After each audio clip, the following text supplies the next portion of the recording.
এদিনীয়া বৰ্ণাঢ্য কাৰ্যসূচীৰে দশম বাৰ্ষিক শ্ৰী শ্ৰীকৃষ্ণ মন্দিৰ উৎসৱৰ সফল সামৰণি। প্ৰায় 2 শতাধিক ভক্তৰ সমাগম। নলবাৰী জিলাৰ কৰিয়াগাঁৱত বেজবৰুৱা চুবুৰীত থকা শ্ৰী শ্ৰীকৃষ্ণ মন্দিৰৰ বাৰ্ষিক উৎসৱ বিভিন্ন কাৰ্যক্ৰমণিকাৰে সফলভাৱে সামৰণি পৰে।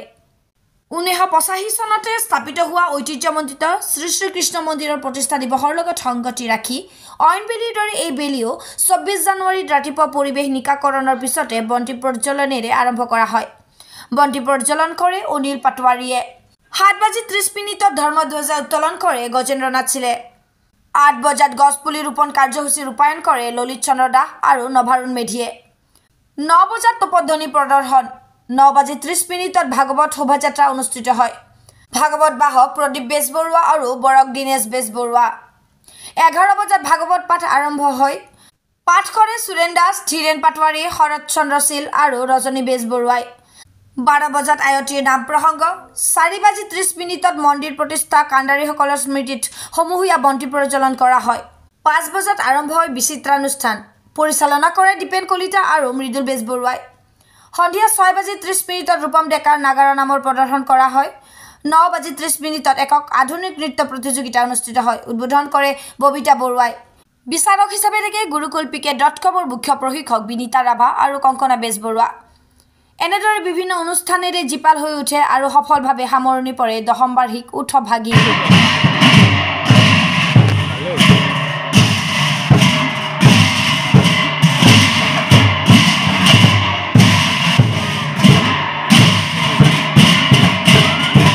উপস্থিত দৰ্শকসকলৰ অগ্ৰজসকলক মোৰ সশ্ৰদ্ধ প্ৰণাম আৰু অনুজসকলক মৰম যাচিছোঁ।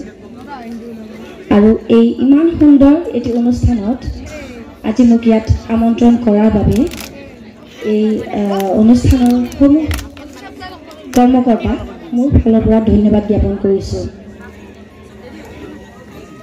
আজি নৃত্য বিচাৰক হিচাপে মই ইয়াত উপস্থিত থাকিব পাই খুবেই সুখী হৈছোঁ। খুব ভাল লাগিছে। আপোনালোকৰ আজি ইমান উৎসাহ উদ্দীপনা দেখা পাই বহুত দৰ্শক দেখিছোঁ আৰু নৃত্যৰ প্ৰতিযোগী বহুতখিনি দেখিছোঁ। এই ইমান পলমকৈ হৈছে আজি নৃত্য প্ৰতিযোগিতা, হয়তো বহুত অনুষ্ঠান আছিল। মই ভাবিছিলোঁ বাপৰি ইমান ৰাতিকৈ মানে হ'ব, 9:30 টাইম দিছে।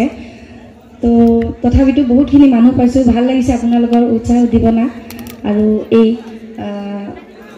সকলো বিষয়ববীয়াই মানে খুব কষ্ট কৰিছে হয়তো এই অনুষ্ঠানটো ইমান সুন্দৰকৈ আগুৱাই লৈ যোৱাৰ কাৰণে। তাৰ বাবে এটি হাত চাপৰি বিচাৰিছোঁ অকল বিষয়ববীয়াসকলৰ কাৰণে, কৰ্মকৰ্তাৰ কাৰণে খুব কষ্ট কৰিছে তেওঁলোকে। হয় হয়, নাচিব সকলোৱে নাচিব, আমিও নাচিম, সৰু বাচ্ছা সিহঁতে সকলোৱে নাচিব। নচাৰে প্ৰগ্ৰেম যাতে খুবেই ভাল লাগিছে আৰু নৃত্যৰ ক্ষেত্ৰত সকলোৱে দিছে। আজিকালি কিনো ক'ম, সকলোৱে জানে খুব মানে উন্নত হৈছে। আমি আগতে নাচিছিলোঁ, মাহঁতে একোৱেই নাজানে, ক'ব নাজানিছিল বা কিবা কৰিব নাজানিছিল। আমি মানে গুৰুৰ তাত শিকোঁ বা কওঁ এনেকুৱাকৈ কৰিছিলোঁ। কিন্তু আজিকালি মাক দেউতাকে নাচ নাজানিলেও তাৰমানে বহুখিনি জানে যে এনেকুৱা কৰিবা তেনেকুৱা কৰিবা, নহয় বহুত শিক্ষা দিয়ে, খুব ভাল লাগে। তো এতিয়া সৰু বাচ্চাখিনি কি ক'ম যে তোমালোকে সুন্দৰকৈ নাচা, শুভেচ্ছা দিলোঁ মই এই ক্ষেত্ৰত ধুনীয়াকৈ নাচা। তোমালোকে সুন্দৰকৈ অকণমান কৰি লওঁ দাদা, মই অকণমান ডিষ্টাৰ্ব হৈ যায় মাজত গৈ থাকিলে।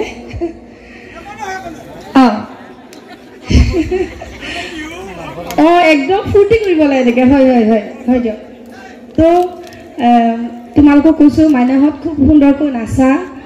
এইবাৰ দশম বাৰ্ষিক কাৰ্যসূচী কি আপোনালোকে কৰিলে?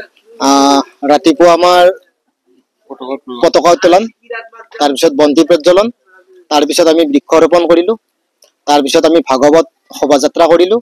ভাগৱত শোভাযাত্ৰাৰ পিছত আমি ভাগৱত পাঠ কৰিলোঁ। তাৰপিছত আমাৰ ভোগ বিতৰণ আছিলে। ভোগ বিতৰণৰ পিছত আমি আয়তীৰ নাম প্ৰসংগ অনুষ্ঠান এটা আছিল। তাৰে পিছত আমি নাগাৰা নাম পৰিৱেশন আছিল। তাৰে পিছত আমাৰ কণ কণ শিশুৰ মাজত বিচিত্ৰ অনুষ্ঠান এটা আছিল, যোনে যি ভাল পায় প্ৰতিভা বিকাশ কৰাৰ কাৰণে এটা মঞ্চ দিয়া গৈছিল।